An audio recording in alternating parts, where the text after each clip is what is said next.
جناب صدر، آج مجھے جس عظیم عبادت کے بارے میں گفتگو کرنے کا موقع ملا ہے وہ اسلام کا ایک اہم رکن یعنی حج ہے۔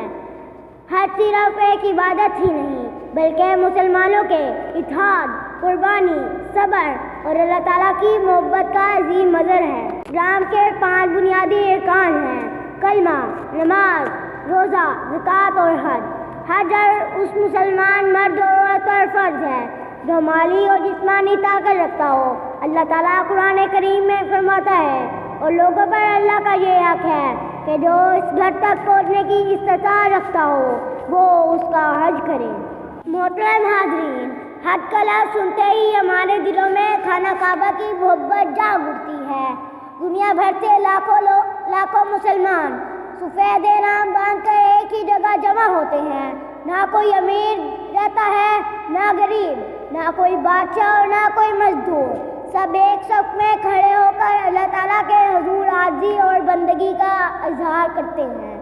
یہ منظر اسلام کے حقیقی بھائی چارے اور مساوات کی بہترین مثال ہے۔ حج میں حضرت ابراہیم، حضرت اسماعیل اور حضرت ہاجرہ کی عظیم قربانیوں کی یاد دلاتا ہے۔ جب حضرت ابراہیم نے اللہ کے حکم پر اپنے بیٹے کی قربانی دینے کا ارادہ کیا تو انہوں نے اللہ کی رضا کو ہر چیز پر مقدم رکھا۔ اللہ نے ان کی اس فرما برداری کو پسند فرمایا اور قیامت تک کے لیے ایک عظیم مثال بنا دیا۔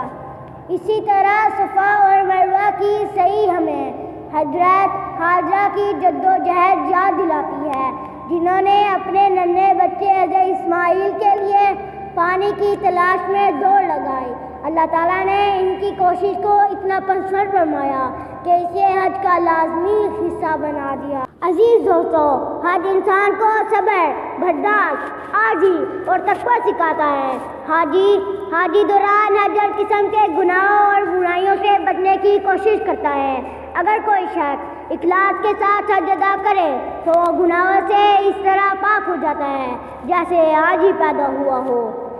حج کا ایک اہم پیغام اتحاد بھی ہے۔ دنیا کے مختلف رنگ، نسل اور زبانوں کے لوگ ایک ہی لباس میں ایک ہی رب کے سامنے کھڑے ہو کر یہ اعلان کرتے ہیں کہ لبیک اللہم لبیک، یعنی اے اللہ ہم حاضر ہیں، ہم تیرے حکم پر حاضر ہیں۔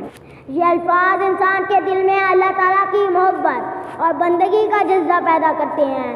حج ہمیں یہ سبق دیتا ہے کہ ہمیں اپنی زندگی اللہ کے احکامات کے مطابق گزارنی چاہیے، ایک دوسرے سے محبت کرنی چاہیے اور انسانیت کی خدمت کرنی چاہیے۔ آخر میں یہی کہنا چاہوں گا کہ حج ایک ایسی عبادت ہے جو انسان کی روح کو پاک کرتی ہے اور اسے اللہ تعالیٰ کے قریب لے جاتی ہے۔ اللہ تعالیٰ ہم سب کو اخلاص کے ساتھ عبادت کرنے اور حج کی سعادت حاصل کرنے کی توفیق عطا فرمائے۔ آمین۔